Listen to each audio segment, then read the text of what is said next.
ഇപ്പൊ ശരിക്കും ഒരു കുഞ്ഞിന്റെ കരച്ചിൽ കേൾക്കുന്നുണ്ടോ? ആ അതെ, ഇത് കള്ളവല്ല, സത്യ.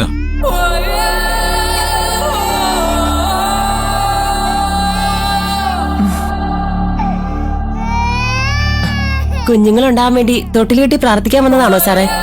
അതെ സാറേ, ചേച്ചി, ഈ കുഞ്ഞിനെ പോറ്റാൻ വേണ്ടിട്ടാ ഞാൻ കടയിൽ നിന്ന് ഓരോന്നൊക്കെ എടുത്തോണ്ട് വന്ന് വിൽക്കുന്നെ. ഈ പാവം ഒന്ന് വാങ്ങുമോ സാറേ? 100 രൂപ തന്നാ മതി.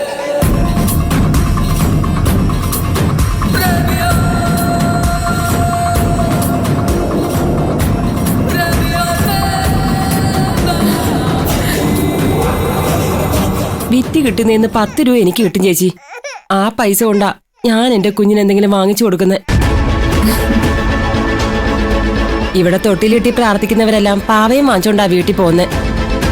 അതൊരു ഭാഗ്യ സാറേ. ദേ നോക്കി, നല്ല ഐശ്വര്യമുള്ള പാവക്കുട്ടിയല്ലേ. ഒന്ന് വാങ്ങിക്കു സാറേ, വാങ്ങിക്കു ചേച്ചി. ഏയ് പാവയൊന്നും വേണ്ട, കുഞ്ഞിന് ഭക്ഷണം വാങ്ങാനുള്ള പണം ഞാൻ തരാം. അത് വേണ്ട സാറേ, ഈ പാവ സാറിന് സൗഭാഗ്യം കൊണ്ടുതരും. വാങ്ങിക്കു സാറേ. ചേച്ചി നോക്ക്, ഞാൻ പറയുന്നത് മനസ്സിലാക്കുക. ഗൗതം, ആ പാവയും നോക്കേ, ജീവനുള്ളതുപോലെ തോന്നുന്നില്ലേ? ഇനി തന്നെ ഞാനും നോക്കട്ടെ.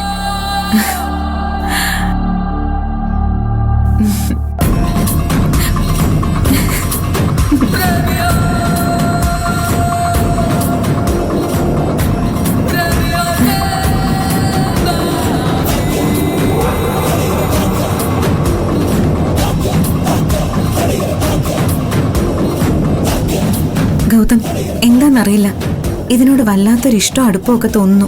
നമുക്കിത് വാങ്ങാം ഗൗതം. ഓക്കെ, എന്നാ പിന്നെ ആയിക്കോട്ടെ.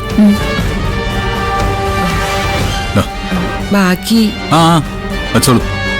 ഒരുപാട് നന്ദിയുണ്ട് സാറേ. ഇതുപോലൊരു കുഞ്ഞ് നിങ്ങൾക്ക് ജനിക്കും, ഉറപ്പാ. പോ.